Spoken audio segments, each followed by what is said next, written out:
Hello students, a very warm welcome to Malviya Academy. आप सभी का स्वागत है मालवीय एकेडमी में। तो आज हमारे 31 अक्टूबर का हम लोग एडिटोरियल देखने वाले हैं। तो 31 अक्टूबर में जो भी एडिटोरियल है वो आपके सामने तो आएगा ही। ऊपर से जो अभी आपका एग्ज़ाम जो है it's knocking at the door, right. तो सिर्फ exam knocking at the door नहीं बोलेंगे, opportunities also knocking at the door. So learn that how to approach the editorial, right, कि कैसे आप एडिटोरियल को अप्रोच कर सकते हो। सिर्फ एक एडिटोरियल से आपका क्लैट का क्वेश्चन तो नहीं, क्लैट का एग्ज़ाम तो नहीं क्रैक हो पाएगा। एक एडिटोरियल से मतलब ये भी नहीं कि जो भी एडिटोरियल आपके एग्ज़ाम में आ रहा है वो आपके न्यूज़पेपर से लिया गया है, ये भी नहीं कहा जा रहा है। बट हर एक एडिटोरियल को रोज़ पढ़ने के लिए इसलिए कहा गया है कि आपका रीडिंग स्किल्स पहले तो इंक्रीज हो, ठीक है, और आप लोग अच्छे से जो है करंट अफेयर्स और क्या क्या एडिटोरियल है हमारे न्यूज़पेपर में वो आप अच्छे से जान पाओ, राइट। हो सकता है अगर मिरेकल हो जाए तो कोई एडिटोरियल जो आप क्लास में पढ़े हो वही आपके एग्जामिनेशन में आ जाए, है ना। तो it can be possible, it can not be possible, okay. But हम लोग पॉजिटिव वे को लेके चलेंगे, पॉजिटिव अप्रोच को लेके चलेंगे, ठीक है। So let's move forward, okay. और एक चीज़ कि सिर्फ आप लोग वोकैब पोर्शन, दैट मीन्स कि tones of passage, idioms and phrases और एंटोनिम्स सिनोनिम्स, ठीक है, यही सब लेके अब मत चलिएगा। बाकी जितने भी क्वेश्चन एक पैसेज से बन सकता है कि एक्सेप्ट दिस और एक्सेप्ट दैट और the argument or the moral or what is the title, what can be the title of the specific passage, ठीक है, ये सब जो क्वेश्चन होता है ये आप खुद से बनाओ। एडिटोरियल में कहीं टाइटल नहीं दिया रहता है, ठीक है, ऑथर का नाम दिया रहता है, क्या लिखा गया है उसके अंदर उसका एक ब्रीफ डिस्क्रिप्शन 1-2 लाइन में ऊपर दिया जाएगा। बाकी अगर उस पैसेज से आपको बोला जाएगा कि make out the title of the given passage और what can be the approximate title for the given passage, तो आपको खुद से बनाना पड़ेगा। और आप खुद से तभी बना पाओगे जब आप पैसेज को अच्छे से समझ रहे हो, देख रहे हो, ठीक है। पैसेज को अच्छे से नहीं समझोगे, उसके सब्जेक्टिव व्यू को नहीं समझोगे, तो आई डोंट थिंक कि आप वेल टू डू होंगे क्लैट के लिए, ठीक है। क्लैट के लिए, क्लैट का आप कोई और पैसेज छोड़ दो, अब इंग्लिश के पैसेज में आओ तो उधर क्वेश्चन आएगा ही आएगा। 4 पैसेज में से एक पैसेज में कोई एक क्वेश्चन जरूर आएगा कि what can be the title of the given passage. तो टाइटल ऑथर के टोन के हिसाब से नहीं बनाना है, ऑथर क्या बताना चाहते हैं ये नहीं बनाना है, हमको पैसेज में एक्चुअली क्या दिख रहा है ये मुझे लिखना है। Title is a very objective thing, बहुत ऑब्जेक्टिव थिंग है। आप बस अगर पैसेज को भी पढ़ लोगे एक अच्छे से ढंग से, अगर आपको दिख जाएगा पैसेज में पॉजिटिव साइड बोला गया या नेगेटिव साइड बोला गया, तो आराम से पैसेज का टाइटल निकाल सकते हो। ऊपर से 4 ऑप्शन तो आपके पास हो गए ही, है ना। चारों में से आप एक को एक से आप एलिमिनेशन कर ही सकते हो, उसमें भी कोई दिक्कत नहीं है, ठीक है। चलो now, ever since it first made headlines in late 2022, okay, तो एक चीज़ और मैं बता दूँ कि what is the pre-2022, what is the middle 2022 और what is late 2022, ये सब आप नहीं जानोगे ना तो हो सकता है बहुत क्वेश्चन में आपको दिक्कत हो जाए। what is late 1980s, what is pre-1980s, what is middle 1980s, हाँ, ये सब जानना है। what is pre-19th century, what is late 19th century।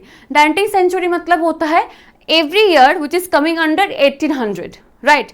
तो late 19th century होगा 1875, 80 से लेके जो years आएंगे वो सब हमारे late 19th century है। what is mid 19th century, 1850 से लेके 1865 to 70, sorry 1845 से लेके 1865 to 70, ये जो एरा आ रहा है, ये जो ईयर्स आ रहा है, ठीक है, जहाँ पे 1850 रहेगा, जो साल रहेगा वो हमारे मिड 19th 19th सेंचुरी है, ठीक है। अब प्री 19th सेंचुरी 1910 से लेकर 1930 आधे 40, ठीक है। This are pre 19th century, sorry 1800, ठीक है।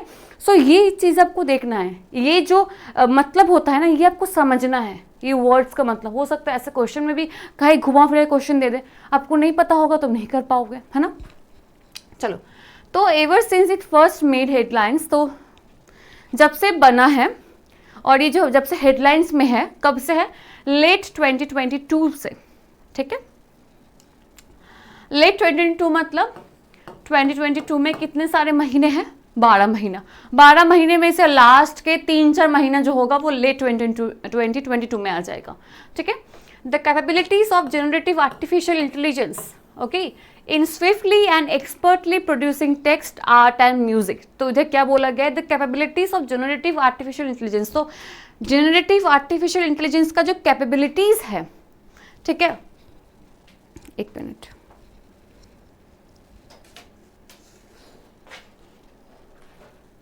ओके। सो जनरेटिव जो इसका आर्टिफिशियल इंटेलिजेंस का जो कैपेबिलिटी है in swiftly and expertly producing text and music have often felt closer to science fiction than to reality. तो ये जो कैपेबिलिटी है, ये हमेशा लोग ऐसा साइंस फिक्शन मानते हैं, ठीक है, मतलब रियलिटी से भी ज़्यादा इसको साइंस फिक्शन माना जाता है।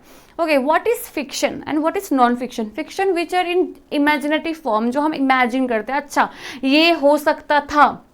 Science fiction, there are various books on science fiction, right, कि साइंस के मतलब हम एक चीज़ इमेजिन कर रहे हैं, ठीक है, और साइंस में वो अगर हो सकता था पॉसिबल। जैसे कि टाइम मशीन है, टाइम मशीन का जो भी हमारा आइडिया है वो साइंस फिक्शन में आ जाएगा, ठीक है। तो साइंस फिक्शन मतलब एक imaginative way to creating science in a more fruitful way in future, but not right now, मतलब रियलिटी नहीं हो सकता, रियलिटी नहीं है अभी, ठीक है। Yet even as they have inspired awe, they have also caused anxiety centered on 2 questions, ठीक है। AI जो है वो इंस्पायर की है बहुत लोगों को, पर कहीं ना कहीं AI ने एक एंजाइटी भी क्रिएट की है, ठीक है। They have create a lot of anxiety, okay. Could AI ever fully replace humans? तो ये एंजाइटी क्या, व्हाट इज एंजाइटी? जब आप बहुत ज़्यादा कोई चीज़ को लेके सोचते हो, you are when you are very you are over thinker, ठीक है, तब वो हमारे एंजाइटी में आ जाएगा। जैसे कि तुरंत आपको कोई चीज़ पे गुस्सा आ जाता है, तुम तुरंत घबराने लगते हो, वो हमारे एंजाइटी हो जाता है, ठीक है। तो एंजाइटी में क्या है, 2 क्वेश्चन है। क्वेश्चन क्या है, could AI ever fully replace humans? एक क्वेश्चन तो है कि क्या AI पूरे तरीके से ह्यूमंस को कभी रिप्लेस कर पाएगा, ठीक है। And what is owed to those on whose original creation, including articles, novels, paintings, songs and films, AI has been trained to generate its own content.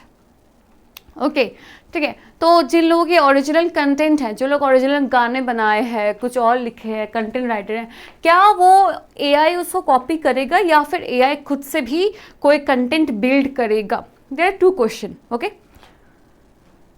Now these questions are also at the heart of legal action taken on October 21 by Dow Jones, parent company of the Wall Street Journal and the New York Post, against startup Perplexity AI, causing it of massive amount of illegal copying from the publication's copyrighted work, ठीक है। तो ये question जो है कि either AI अपना भी कभी खुद का भी कोई कंटेंट जनरेट कर पाएगा कि नहीं, ये जो चीज़ है ये लीगल एक्शन तक भी लोग ले गए हैं। लीगल एक्शन तक भी लोग ले गए, कैसे?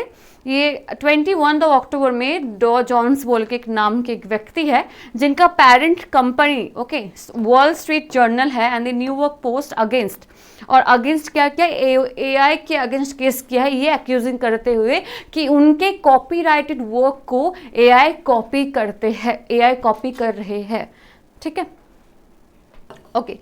Now, along with other lawsuits filed over the last year, including against OpenAI and Microsoft, it trains the spotlight, okay, on what has come to be one of the most fraught aspects of AI story, where the new technology is cast not only as a threat to jobs but to human creativity itself.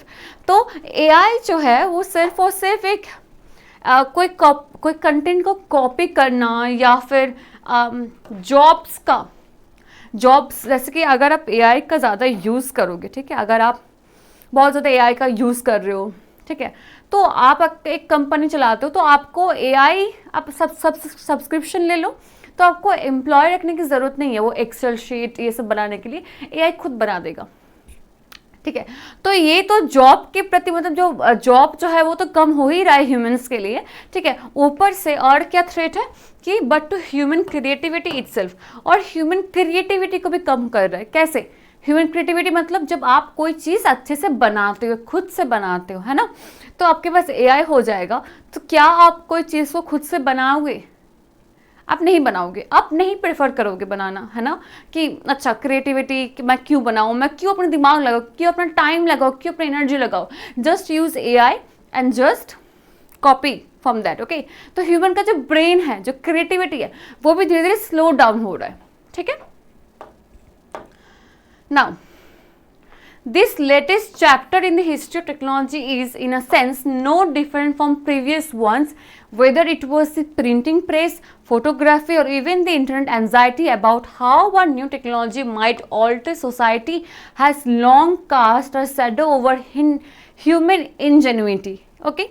So ये लोग छपते हैं, AI जो है छपते हैं, तो दो chapter के बीच में कोई फर्क नहीं दिखता है, ठीक है। अब आप कॉपी करोगे और कोई टेक्नोलॉजी उस चीज़ को कॉपी करेगा तो कैसे कॉपी करेगा? उसको उसके पास थोड़ी दिमाग है, जो उनको दिया जाएगा वो वही कॉपी करेगा, या फिर आप बोल रहे हो कि आपने एक हिस्ट्री का एक चैप्टर उनको दे दिया एआई को, और तुमने ये बताया कि ओके मेक द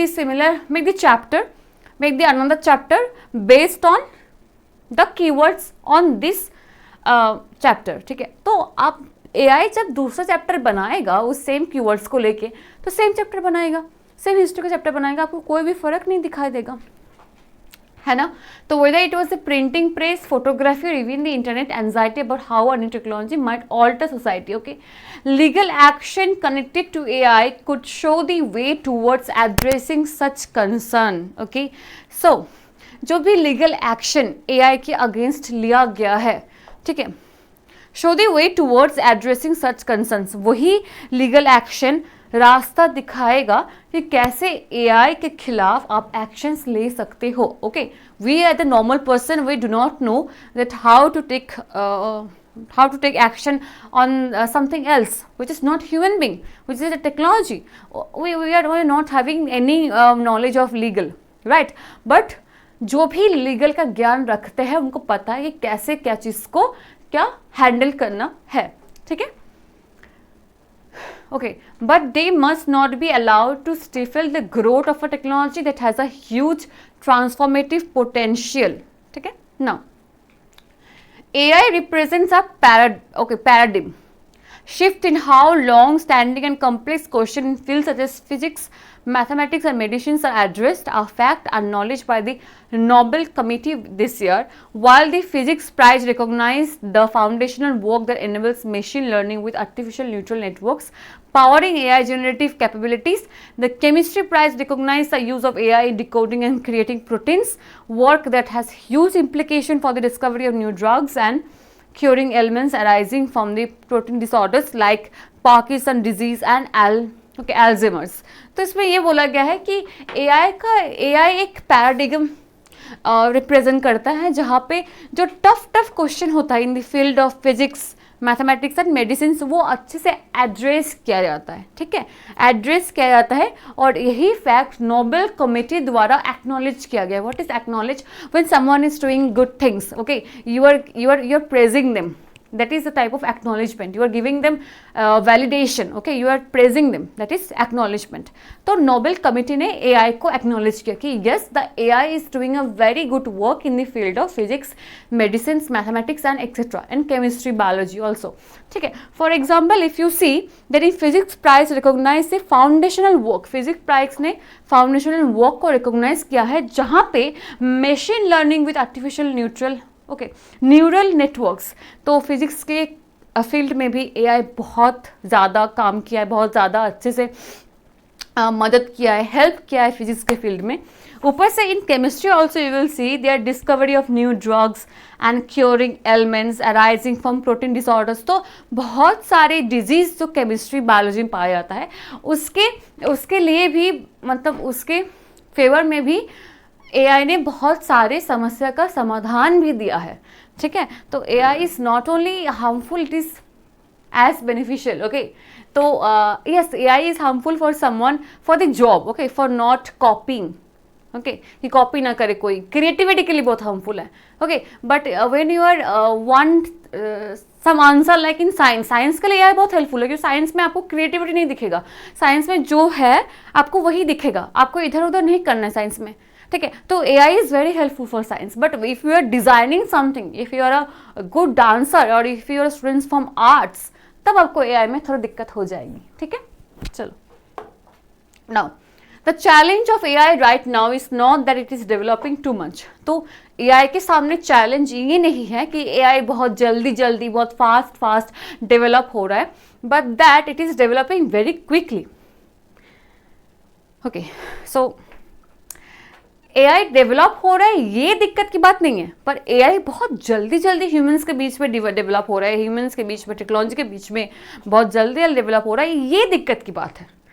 कि आप डेवलप हो रहे हो ये तो सही है ना, हमारे पड़ोसी की जैसे कि अरे वो पैसा आ रहा है उसके पास, दैट इज वेरी गुड, पर इतने जल्दी जल्दी आ रहा है, कोई तो इसमें राज है, ऐसा वाला चीज, ठीक है।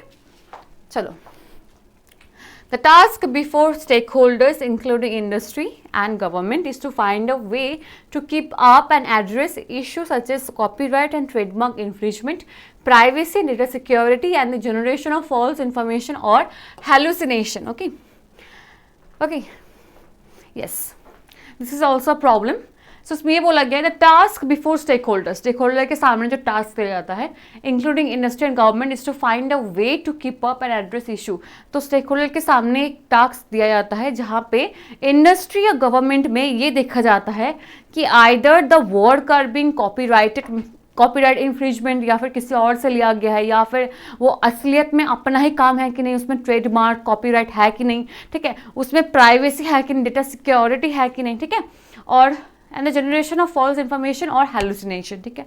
The ongoing lawsuit and civil society actions like the recent release of the public statement by writers, actors and other creative professionals and artists, including Nobel laureate Kazuo Ishiguro.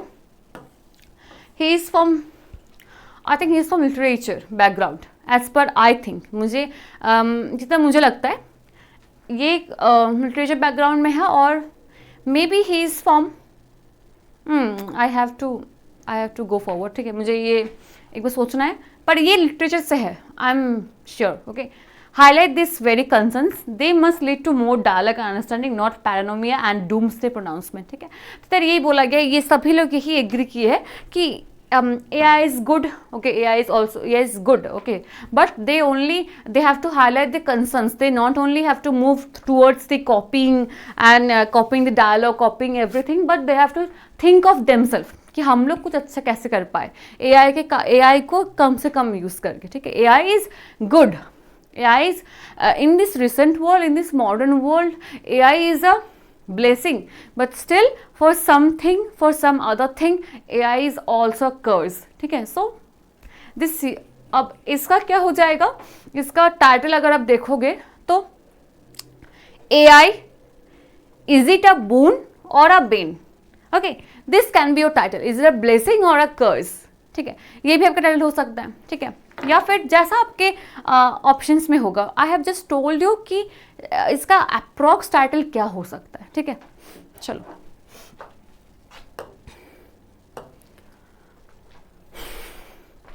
Now what is the primary tone of the passage regarding generative artificial intelligence, ठीक है।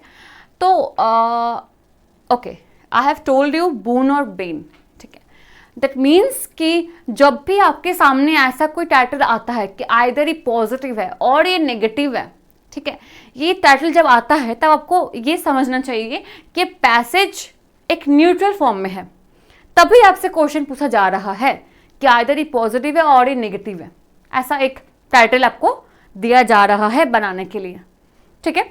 अगर ये neutral नहीं होता passage तो आपको either बोला जाता कि AI इज अ कर्स और बोला जाता कि AI इज अ ब्लेसिंग, ठीक है। पर मैंने आपको क्या टाइटल प्रेफर किया कि AI इज इट अ बून और अ बेन, ठीक है। समझ में आया? तो obviously whenever you see this type of passage wherever the positive and negative thing are including in the same passage, that time the tone of the passage should be in neutral form. ठीक है, ठीक है. आप इसमें AI में आप optimistic भी देखे हो. कहाँ देखे हो ऑप्टिमिस्टिक? ऑप्टिमिस्टिक मतलब क्या होता है बेटा? ये मतलब होता है पॉजिटिव.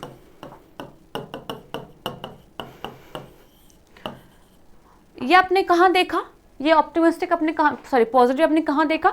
साइंस वाले जो पोर्शन पे. ठीक है, साइंस वाले पोर्शन पे अपने ऑप्टिमिस्टिक देखा. ठीक है, पेसिमिस्टिक अपने कहाँ देखा बेटा?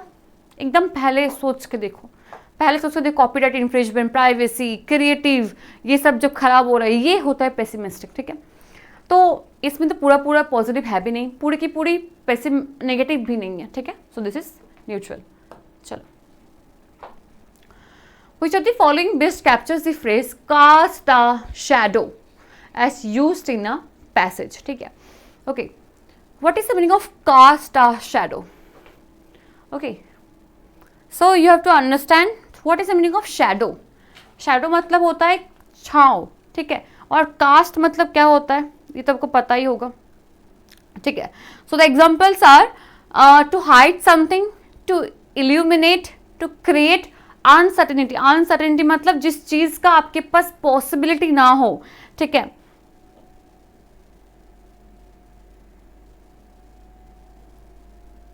ओके, जिस चीज का आपके पास पॉसिबिलिटी ना हो, uncertainty. And provide comfort. Comfort मतलब आराम प्रोवाइड करना. ठीक है,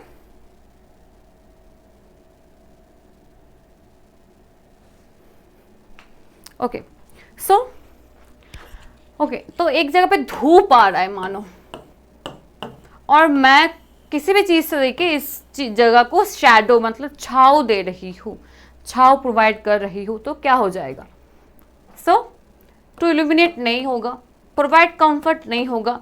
हाँ, ये हो सकता है टू हाइड समथिंग और to create uncertainty. So the answer will be to create uncertainty. ठीक है, कास्ट शैडो का इडियम्स का मतलब होता है कोई अच्छा चीज़ जब हो रहा है उसको कोई बुरे चीज़ से उसको ढक देना, कोई बुरे चीज़ से उस अच्छे चीज़ों को अनप्लेजेंट बना देना. ठीक है, okay, so to create uncertainty. चलो, in the context of passage what does massive amount of legal copying refer to? Passage में massive amount of legal copying का मतलब क्या है? Plagiarism, okay, plagiarism in literature, unauthorized use of copyrighted material by AI, original creation of content or legal agreement with authors. Plagiarism in literature, I will tell you, ठीक है, कि अगर आप कोई चीज़ को लिखना चाहते हो, okay, you want to write something or you want to write something new, मतलब आप कहीं से पढ़ के आ रहे हो और आपको चाहिए कि आप जो चीज़ पढ़े हो उसी को आप नए तरीके से लिखो. You can go to many website and visit them and just write and just copy paste that same article which you read earlier, okay, and then just click on ki rewrite the article and then you will get the new article, right? So there you will not have any plagiarism. ठीक है, या फिर आप खुद से भी लिख सकते हो. I am just giving a short idea कि आप कैसे अपना टाइम सेव कर सकते हो. ठीक है, तो ये लिटरेचर में होता है, ये सभी में होता है. ठीक है, so unauthorised use of copyrighted material by AI. ठीक है, privacy, massive amount of illegal copying मतलब होता है unauthorised use of copyrighted material by AI. चलो, what does the term hallucinations refer to the context of AI? AI के context में hallucination मतलब क्या हो जाएगा? We know hallucination is something else in our emotional context, in our mental context, in our everyday life context. But what is the meaning of hallucination in the context of AI?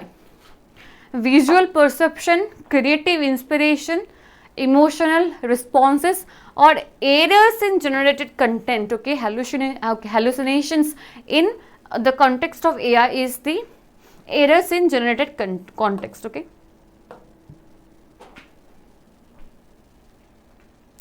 chalo, what is the significance of the Nobel Committee's recognition of AI in the passage?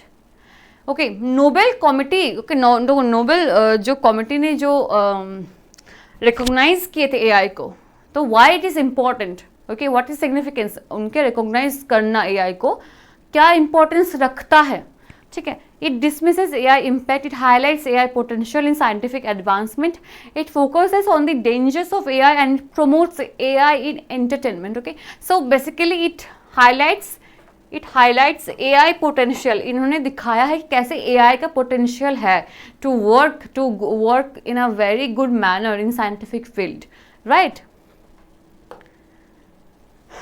चलो, now which of the following words can be considered a synonym for anxiety as used in the passage? Okay, so anxiety, okay, anxiety passage में क्या मतलब, passage में जो use किया गया है anxiety का synonym क्या हो सकता है? excitement, fear, confidence and indifference. ठीक है, so anxiety is kind of fear. okay, anxiety is kind of fear of having, means जिस चीज़ से आपको डर लगता है वही चीज़ आपको सामने आ जाता है तो यू फील एंजाइटी. ठीक है, आप बहुत ज़्यादा एंजाइटी फील करने लगते हो, डरने लगते हो. ठीक है, या फिर कोई चीज़ जो आप अब मानो आप डिप्रेशन में थे, वही चीज़ आपके सामने लौट के आ रहा है तो you will be in anxiety. सारे such kind of fear, right. So this will be the answer. Now what is implied by the phrase train the spotlight on? To draw attention to obscure, to confuse and to abandon. Spotlight, okay, spotlight मतलब वही जगह पे focus करना. ठीक है, so to draw attention to हो जाएगा. okay, okay, fine. okay, so this is our passage. you have saw, आप लोगों ने देखा कि कैसे हम लोग टोन निकालते हैं. ठीक है, टोन उधर क्या क्या टोन था, एक तो टोन था हमारे सार्कास्टिक, एक था हमारे पेसिमिस्टिक, एक था हमारे optimistic and then we have neutral. Among 4 tones तीन को एलिमिनेट कर सकते हो. एक तो पेसिमिस्टिक को कैसे एलिमिनेट करना है मैंने आपको बता दिया, ऑप्टिमिस्टिक को कैसे आपको एलिमिनेट करना है वो भी मैंने आपको बता दिया. How you can eliminate sarcastic tone.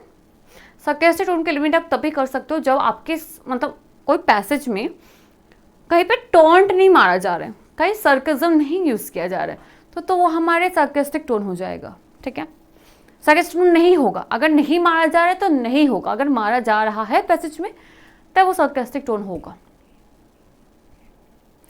ठीक है, और बाकी टाइटल तो मैंने आपको बता दिया कि एक एग्जैक्ट टाइटल क्या हो सकते हैं. बाकी जो भी अब टाइटल में आपका ऑप्शंस रहेगा, 4 ऑप्शन, उसमें से तो आप 2 को ईजिली कट आउट कर सकते हो. दिक्कत हो जाती है 2 से, 2 इजी रहता है, 2 को एलिमिनेट करना इजी हो जाता है, पर और 2 जो होता है कंफ्यूज उसी में होता है.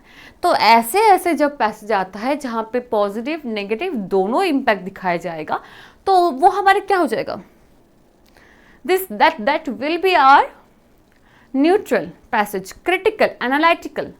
ठीक है, क्रिटिकल ये क्रिटिकल हो सकता था अगर ये ऑप्शंस में होता, क्योंकि ये इसका एआई का पॉजिटिव साइड भी दिखा रहा है, नेगेटिव साइड भी दिखा रहा है, पर एआई का फॉल्ट भी ढूंढना जा रहा है इधर.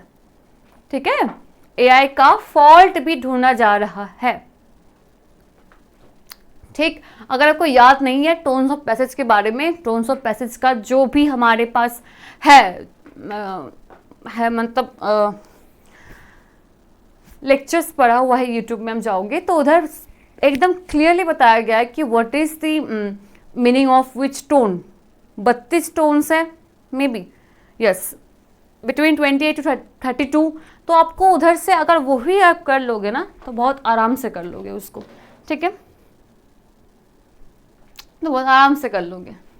फाइन, चलो, तो क्लास तो हमारा यही खत्म हो रहा है और ये एडिटोरियल सेशन चलेगा. जितने भी लोग देख रहे हैं, जितने भी लोगों को इस चीज़ से फ़ायदा हो रहा है, क्योंकि आप देख रहे हो ना कैसे क्वेश्चंस निकल के आ रहा है. ठीक है, तो आपको एक समझ हो जाता है कि अच्छा ऐसे क्वेश्चन आ सकता है, ऐसे क्वेश्चन निकल सकता है. ठीक है, ओके, चलो, तो हमारे क्लास यही ख़त्म होता है. आप लोग अच्छे से प्रैक्टिस करो. You are having more 25 days for your examination. Okay, तो 25 days भी ठीक ठाक डेज है, अभी भी जो नहीं हुआ है आपसे वो कर लो, ठीक है। उसको मतलब ऐसे नहीं, उसको इग्नोर नहीं करना है। Everything which you are thinking that it can be important और it might be important for examination कर लो, ठीक है, ताकि अपने पास कोई एग्जामिनेशन में जाके ये ना हो कि इश अगर ये मैं कर लेती तो हो सकता है मेरे पास आज अच्छा नंबर होता, ठीक है। तो ये जो एक गिल्टीनेस है ना, ये नहीं होना चाहिए एग्जामिनेशन हॉल में बैठ के, ठीक है। चलो तो क्लास हमारे यही ख़त्म होता है, फिर मिलते हैं अगले एडिटोरियल में। तब तक आप लोग अच्छे से रहो, प्रैक्टिस करते रहो, अपने से प्रैक्टिस करो। Have a nice day, take care, bye bye.